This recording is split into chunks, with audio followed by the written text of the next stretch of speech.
Hey, storytelling Ron. I just want to do some politics of the day, or what's been going on.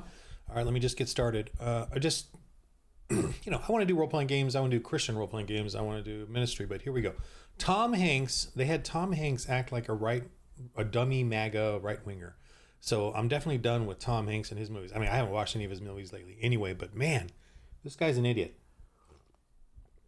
I mean, I understand he's an actor and he's very successful, making millions. But boy, he believes in child sacrifice. So for me, for God, he's a fool. He's an idiot. I'm just putting two and two together here with the Bible. I am not vengeance. I am not the arbiter of vengeance. I am just the messenger. God is vengeance, not me. But I'm just using logic. I'm using discretion based on what I have read in the Bible.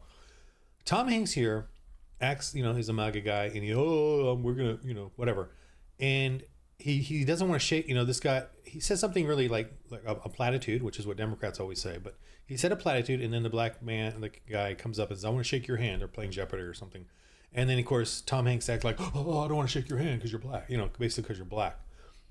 I don't know if I should play it or not because the whole copyright thing. Because I want to get my 12 cents off this video, but you can come and check it out. Thomas, just go to Not the Bee. He comes to shake his hand, and here's the amazing thing. He comes to shake his hand. Tom Hanks act like he's a freaking closet case racist or whatever, because all MAGA people are apparently. And what's amazing is he comes to shake his hand and, doesn't want to shake his hand, and then he gets all nervous and just portrays all as racist. But what was amazing is Tracy Morgan there, and then the other one, they didn't act it out like comedically, like, because it's an SNL 50-year anniversary. They look at his face, if you can just see here. I know it's kind of small, but Tracy Morgan actually looks realistically angry or depressed in that, like, reactionary, as if this is a real thing. So yep, damn racist MAGA. Like, he's not doing the comedic thing like, reaction. Like, he's literally real in this, going, yep, MAGA's all racist. And this is an SNL skit. It's supposed to be funny, not funny. Very diabolical, very demonic, very thou shalt not bear false witness. Very bearing false witness, and false. So that's in the Bible, that commandment, thou shalt not bear false witness. It has nothing to do with white lies, like, oh, are you over, or do I look fat in this? It has nothing to do with that. And I'm so annoyed when church people talk that way. Bearing false witness has to do with this. Tom Hanks is bearing false witness right now. He's breaking a law of God. God does not want you or me to lie to destroy others, to blame others for your evil or for evil, to blame the innocent for evil. That's the kind of God we have of the Bible. He doesn't want you or me to be deceivers, to destroy other people. Isn't that amazing? That is an amazing God. And yet the left does it all the time. This is the perfect example. He's playing a MAGA person on a skit where we're all, our defenses are down. We want to laugh. We want to enjoy these skits. And we want to enjoy people creating something funny. They have a goal, set of parameters to make something funny and enjoyable. And the left the wicked cannot help themselves. They must break the laws of God. Their tenets are to sacrifice the unborn. Thou shalt not murder. That commandment by God. This is a God we have. He doesn't want us to murder each other. Isn't that amazing? If we would just follow that would be so amazing. No, but the Hebrews and the Jews killed people all the time. If you carefully read the Bible, they never enacted murder and killing. They were always defensive. If you carefully read what happens to them, they're always defensive on the having to kill people. They never go out in conquest. And when they went to the Canaanite land, which was their relatives, their inbred relatives, doing horrible things to each other, sodomizing and all that, God says, I'm allowing you to do this because of how wretched it has become, and this is your homeland now, and you were there before. So, and then they said, and that's it. You cannot go out and conquer any further. So the entire time was them defending themselves. And but in this, bearing false witness, so thou shalt not murder to the left. Here's something interesting about that. It's murder, not kill. It's thou shalt not murder. Thou shalt not kill is kind of too generalized. Murder is the real word, because murder is the killing of an innocent, right? And thou shalt not murder. And if you think about it too, Jesus says everyone is guilty. one's born. Once you're born with sin. So we're all guilty of sin. We all strive towards sin. So the unborn are the only ones that are completely innocent. Thou shalt not murder. But anyway, it's also killing someone for who you falsely bear witness on and blame them for something else, and you murder them, or you murder someone innocent that's just not doing anything. You just go and murder them. That's God. We have a God that believes in that. You do not murder the unborn. You do not murder anyone. You're fair. You're open. And you go, if you do have to kill people, you go to war. You declare it. You tell them to stop doing whatever they're doing. Please stop doing that. Please stop killing the unborn. Please stop murdering people. Please stop your conquests. If you're not going to stop, we go to war. We declare war. That's why the left always attacks the right for warmongering. They hate war because war is the answer to slavery, terrorism, and genocide, and the left hates that. You never see them. Do you ever see them complain about terror or genocide? They never talk about that. They always say they're always against war, because war is the only effective tool, final tool of the good to stop evil. And the left hates war, and I hate war too. But I want war to always be sort of I'm kind of a hyperbolic dude here. War to always be a proud tool of the right, that we always have that option. We're always ready for that option, and the hopes are that just being ready for it is enough to stop the evil, subdue it. All right, so here's Tom Hanks and SNL. They're just wanting to make him racist, make a racist MAGA. And look at the expression on Tracy Morgan there. I know it's kind of small here, sorry. Let me see if I can do full screen. I don't want to play because I do the whole copyright thing or whatever. I don't know what's going on there. But look at that face. That's not even comedy. I know her. She's that one hateful. He doesn't want to shake his hand. Oh, I don't want to shake your hand because I don't want to shake your hand. See, because I'm a racist MAGA guy. That's what Tom Hanks. Oh, you can't even see the whole screen there. But anyway, Tom Hanks is doing that. But look at the faces on Tracy Morgan and the other community women. There's no comedy here. They're actually reacting to this like it's real. Even though Tom Hanks is faking it, he's faking it. And look at that. That is not comedy. That is revealing his and this is a fake thing. Yet look at the believable. He knows it's fake. Okay, they're lying. They know they're lying. We know they're lying. They're still lying, and he's still lying too with this act. I guess that's acting. I don't know. That's pretty bad acting. He's literally being offended here, simmering on the inside. Tracy Morgan is, because of this fake lie that they're doing, saying that MAGA are racist.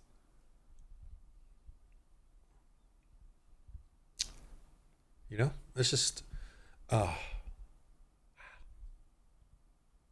so let's move on to, it's just devastating in a sense. Cause you just, and I did a previous video recent, if you look down on my feed, about the SNL movie, Saturday Night, the movie, and how they did the whole Jesus thing and dog Jesus, and very, very, very blasphemy, and satanic. And I'm like I'm just trying to enjoy this history of the Saturday Night, because I really did enjoy I read John Belushi's biography, and I really delved into that history. And so when I watched it, I was really enjoying it until they brought that, and then I stopped watching. It's like, I don't need to watch anymore. But they had that whole scene where they just, and one scene, the guy says, where a God comes down and rapes a woman, or a God comes down and rapes a woman. It's like, born of the Virgin Mary. That's, did you not read that part about born of the Virgin Mary? She was a virgin when she had Jesus. So she never had sex. We don't do swan gods, coming down and raping women. We don't do that. That's paganism. That's your religion. We don't do sexual exploitation. When she had Jesus, it was a very difficult and situation for Joseph and for her. And she knew no man. And so where did you miss that point? I should probably make a video on that. But anyway. Okay, so Margaret Brennan here claims the Nazi Holocaust occurred because of free speech was weaponized. So this is amazing. She just says this to Marco Rubio right here. Free speech, and she says that the Nazis were far right. And this is on national news, Face the Nation. This is how stupid the left is. And this is, they cannot not be stupid. They're reprobate. God says they're reprobate. She believes in child sacrifice. I believe she's not saved at all, and will never. I believe she's going to hell. I just based on my logic. Now, I would like to think that she's in the Russell Brand category where she can actually be saved and shock me as a Calvinist. Totally shock me. That would be a wonderful story. But I don't think so because of she's right here on public saying this. She has all the information. I think Russell Brand just didn't have all the information, right? He was so devilish in his narrow-mindedness, before he became Christian. She has access to Christianity and the information, and I think she just, I don't know. Who knows? Maybe I'm a terrible Christian in the sense of I really have a bad time praying for people. I'm like, yeah, I want you to go to hell. I admit that's pretty bad of me. But every now and then when I calm down, I try to pray for people to be saved, for sure. But I'm just like, I'm not praying for her to go to hell, but I'm just like, I don't want to pray for you to go to heaven, kind of a thing. It's just depressing in a sense. But I need to get over myself. Okay. She says free speech is weaponized Germany.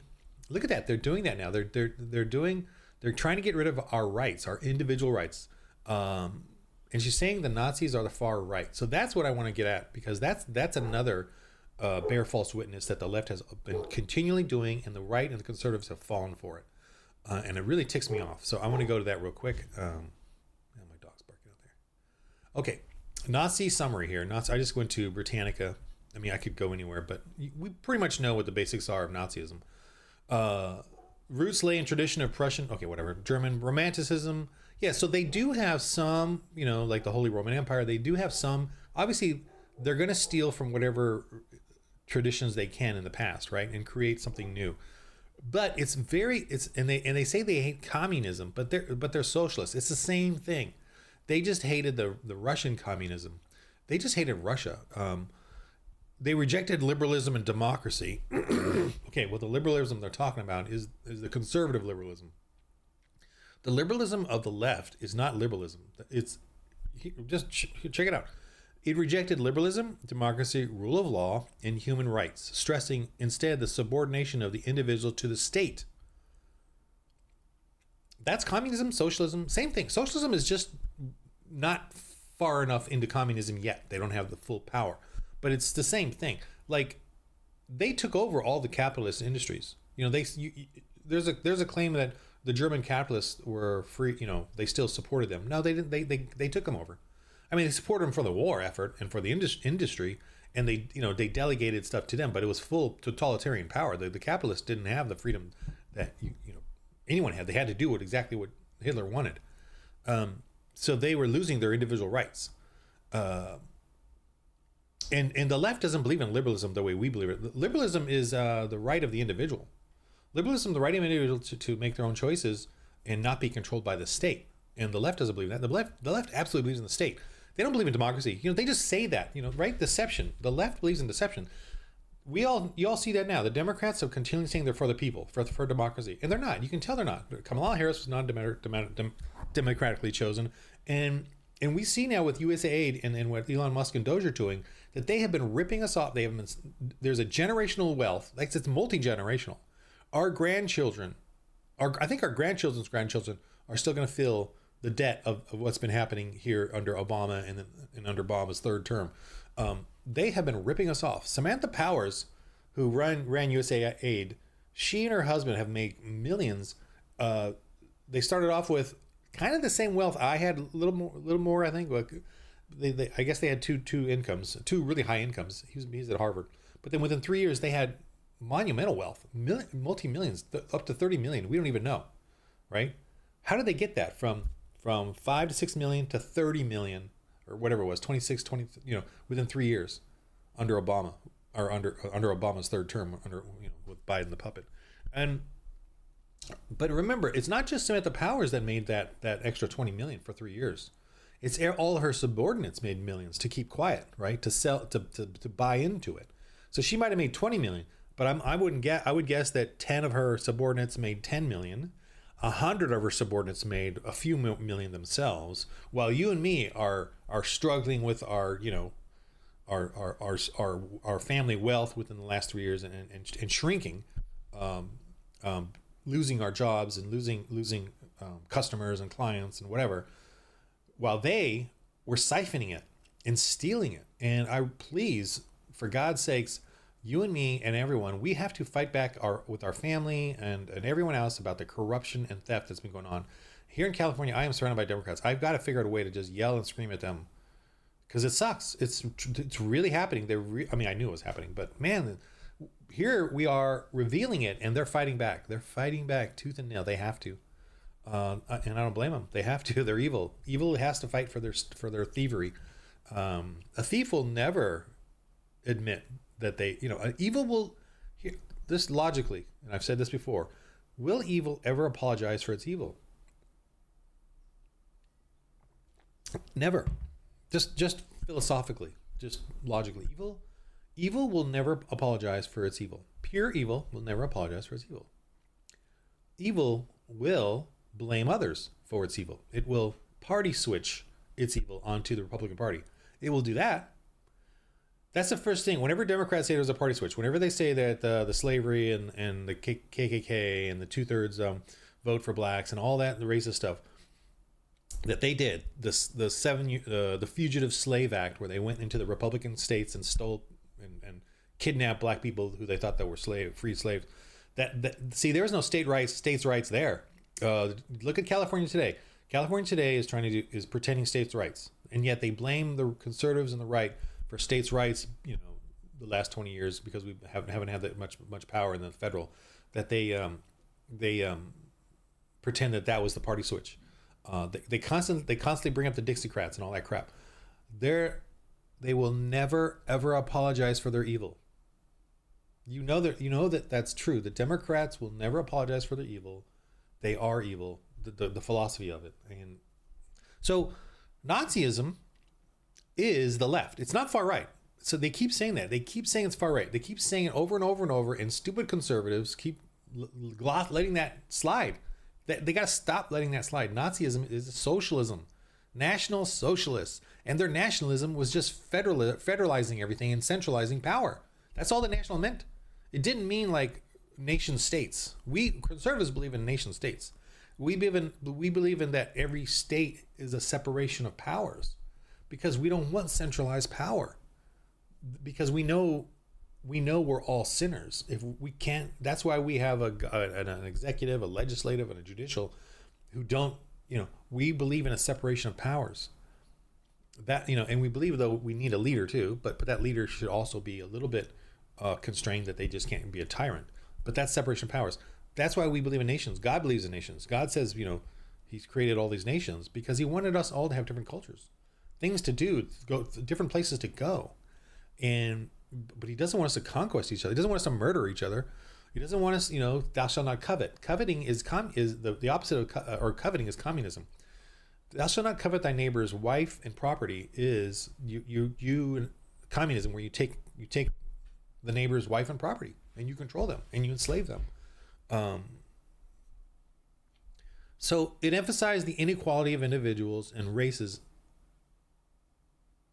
Emphasize the inequality of individuals and races and the right to the strong to rule the weak. That's Darwinism, by the way. They believe. Do you think conservatives, backwards conservatives who believe in 6,000 years of creation, believe in evolution? Because social Darwinism is evolution. Nazis believed in evolution, right? The Ubermensch. They believed in the superior race. Do you think conservatives believe in that? I believe in 6,000 years. Earth was formed 6,000 years ago. Is there any evolution you think in that? I believe it. I know it. Evolution is crock. Okay. Politically, Nazism favored rearmament, reunification of the German areas of Europe, expansion into non-German areas. See, we don't believe in that. And the purging of undesirables, especially the Jewish people. We don't believe in that. By the way, the undesirables, they believed in abortion. They aborted all of whoever they thought was like mentally retarded. Like, I'm just going to say mentally retarded because it's just to attack the woke. They believed in, they did abort them. They took them away. The adult ones. Everyone, that's all in. You could find that information. They took away families, adult, mentally disabled, mentally retarded individuals, and they never appeared again. They disappeared. They took those away. They took the gypsies away and figured they were part of it. And they took the 6 million Jews away. They figured they were part of that. They took away many Christians, pastors. The pastors of the churches were wiped out. The ones any that didn't submit to the state. Remember, they replaced the first thing they did before they even got the Jews. They went around in the churches and took out the Bible and put in Mein Kampf and put in Nazi symbols. That is not being reported. They don't report that. They don't want to report that. Of course they don't. It's the left. Democrats run the media. So if the Republicans and the MAGA get full on power, do you think they're going to act like the Nazis? Or if the Democrats got full on power, do you think they'll act like the Nazis? Totalitarianism summary. Form of government that subordinates all aspects of the citizens' lives to the authority of the state. Who wants to do that? Who wants to control your health care, your to take away your energy and gas, so you're only on their automated electric cars and they will shut them down whenever they want? Who wants to control you with government schools? Who wants to control you with the LGBTQ gay thing and force you to do pronouns and to it's the left. Democrats are Nazis and they're evil, so they're gonna always proclaim the right as the Nazis just because they can. Remember, they're reprobate. God says they're reprobate. They want to sacrifice the unborn. What then is their limit? To deception, even unto themselves. Okay, so supplanting all political institutions and all old legal and social traditions with new ones. Who's tearing down statues? Who's blaming everything and everything to cultural appropriation, whatever, and to meet the state's needs, which are usually highly focused, large-scale, organized violence may be legitimized. The police operate without the constraint of laws and regulations. That's what they're doing too with the police. Defund the police. They're not trying to get rid of the police. They're trying to replace the police with a federalized police. That was their goal. Their goal is to destroy the local sheriffs, local police because they can't control when it's all separated out like that. They wanted to do a federalized police state. And it's creepy because that's the way Russia was back in the day. They never had it was always very centralized, and that's why it became a communist, very easily became communist. Where the pursuit of state's goals is the only ideological foundation for such a government. Achievement of the goal can never be accomplished, can never be acknowledged. Achievement of the goal can never be acknowledged.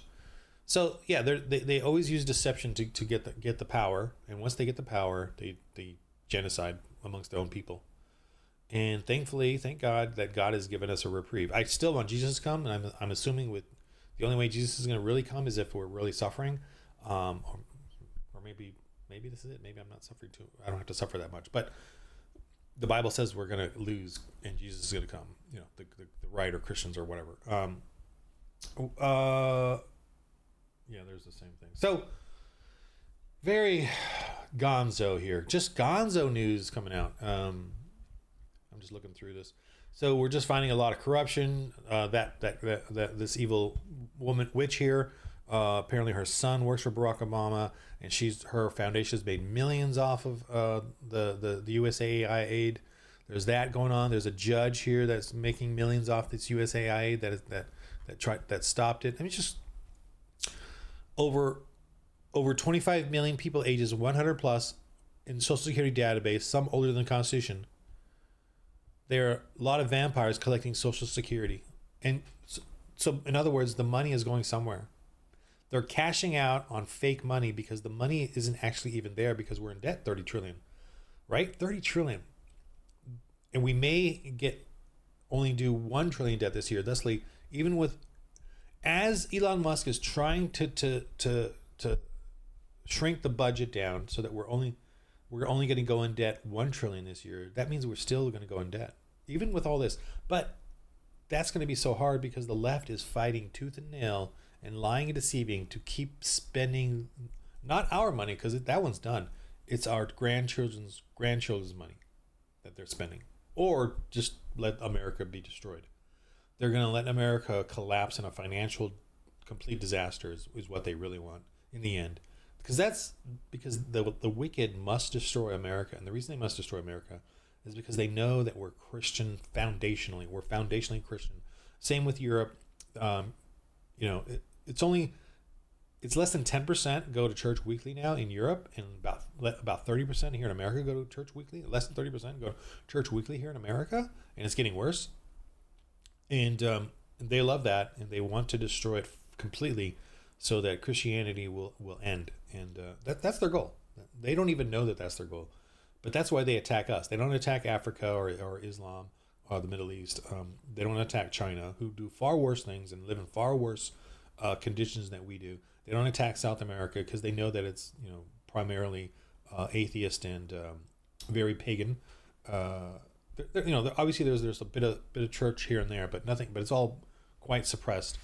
Versus, we think that South America is very Catholic, but it's not. It's very pagan. The type of Catholic they have is very paganism, and they just use Catholics motifs, but they don't actually follow the church. And then the Protestants are barely, even, at least that I know of. So they don't care about that. They only care about, you notice that, the West. They attack the West, and they have to, because they're wicked. They have to do that. So one other video I want to show you. I should have showed it at the beginning. This is so important. Please hold on. This guy this is something I can't show you, or you don't see it. So this guy did a great video, just came out. I really highly recommend you checking it out. Mark Dice. I'm tired of all these cowards. This video is great. He goes through the history of it, but it's the church tax exempt status, and that has been turning the church into cowards. And I'm really ticked off about that myself. I want people have threatened me. It's funny. Some friends have threatened me with, "Oh, maybe we should just start taxing your churches then." And I'm like, please get rid of this 501c tax exempt status and punish the churches with taxes. They will wake up and start being political. Because in order to keep the 501c tax exempt status, they have to not pick a political candidate or critique the laws. That is totally censorship and silencing. And the churches have accepted that. And under Lyndon B. Johnson, Democrats in 1950 fooled the church, and you know what? We're going to give you guys your tax exempt status, which they already had, so they didn't even need a law. So the Democrats did a fake thing there. We're going to give you this tax exempt status. You don't even, but you know what? Just don't be political and all that, whatever. And so so they were able to pass this law that basically you had to be silent. And the church has done, of course, the left-wing church is totally political. So they don't go after them. They don't threaten them with it. But anytime the conservatives or right-wings say anything about politics or candidates, they attack them and silence them. And so the right-wing churches have become very, try to be, we're above it all. You're above it all because of the money. Because of the money, you're above it all. And that's really kind of pissed me off. The churches have become very lukewarm. They become very weak. And I hate it. I hate that that's what we are. I wish we were either fully taxed and hardcore so that the churches would become political again, or that we would or I'm hoping Mark Dice is going to spread the word, like, we need to remove that part of the law so that the churches can be as political as they want. Because the progressive churches are totally political. They're LGBTQ agenda, pro-choice agenda, vote Democrat agenda. They just say it openly and freely, whereas the conservative and right-wing churches, the real churches, silence themselves because of this law. Well, they have to because of this law, but they got to fight that. They got to change that. They got to get that changed. And I don't know why they're not fighting it. They think they're above it. And that really pisses me off about churches that think they're above it. They think they're above politics. Politics, just so you know, the word politics is a Greek, and it means people of the city. It means people of the city. That's what it means, politics. Ecclesia, there's ecclesiastics and ecclesia, whatever in the Bible. Ecclesia, the word ecclesia is supposedly church, right? Ecclesia is not church, actually, the definition, because ecclesia is the word they use in there for church, but they've translated it into church. Ecclesia, if you look, I have it here somewhere. Shoot, let me pause and get it. I'm going to show you real quick. Okay, so this is the ecclesia of ancient Greece. The ecclesia of ancient Athens is particularly well known. It was the popular assembly, open to all male citizens as soon as they qualified for citizenship. In 600 BC, Solon allowed all Athenian citizens to participate, regardless of class. The assembly was responsible for declaring war, military strategy, and electing the strategoia and other officials. It was responsible for nominating and electing magistrates. So the ecclesias, and you can see it's all organized as ecclesias, was what they were the political organization group. So today, I think our churches should not be called churches. I think they should be called political action committees. Political people of this action committees. We're gathered together as men to help the people of the city. That's what to me a church is. And if you look at old Greek, the actual term, they used it for political action committees. They used it to influence the culture, to vote in local elections and organize their vote, and like in a kind of a republic too, because if you do it in groups, that's a republic. And today we don't do that as a church, and I find that kind of frustrating. And I don't understand why pastors don't know this and understand this, or they ignore it purposely because of the tax exempt status. But this should be part of what their knowledge base is, because they obviously always use the translations. Translations is a very important part of a sermon, and I've brought this up once or twice a while back. I haven't talked to any lately about it, and they just they never give me a good response. It's very frustrating. I sound like the old curmudgeon in the corner trying to bring up something, and then and I'm like, and then they move off to do word salad, So yeah, that's to me very frustrating that the churches are not strongly political. Our church, Pastor John has definitely said some things lately that have been pretty strong political, but not as much as I would like. I mean, he certainly said you can't be a Democrat. There's definitely said that, and and it's fine too. But whatever. That politics is not of everything in the church, except that we are murdering millions of babies and murdering millions of babies. So maybe it should be. I think we should be a way more stronger actually in the church, more belligerent, but me, ranting curmudgeon Ron here. But I'm not in control of the church, and God hasn't given me any sort of power over the church. So I guess I could be pretty wrong. I don't know. Anyway, all right. So that's my political rant, hopefully of the week, and I'll just focus on game stuff. I have finished my Kickstarter. I'm getting that out now. PDFs and then the prints I've ordered a proof of that. Then I'm working on Alfred now. I'm going to focus on Alfred 6, writing that. That's my priority now. As I keep playing the games and making some small stuff, but then I'm also going to work on For the Lord RPG Gothic, which is kind of like a more extreme version of the game where you fight demons. It's focused on like fighting and cleansing the catacombs and then demons, so it'd be more combat. But I still would like still to have some evangelism and church clearing, like strengthening the church, rebuilding the church, kind of a thing, because they've all gone lefty. Yeah, I could do that and make that my thing. Yeah. Anyway, all right. In the game of life, everybody. I'll work on all that. But so check out my books on Amazon. They're there. They're available on Amazon. For the Lord RPG. Just look that up. My Alfred series, my night one. The more I can sell, the more I'm encouraged to write these books, continue to write the books. And that's really what the main desire I have of you supporting me or letting others know about my books. The more I sell, the more I get excited. Even I only make $10 a month on anything I do. Like my writing is maybe $10 a month on Amazon. I sell like 2 or 3 books. My YouTube is like $10 a month. So I don't make, and I'm losing money because of the cost of my website and the cost of everything else. So, if anything you can do to help me out would be really great. But I appreciate it. All right. In the game of life, everybody, roll holy dice.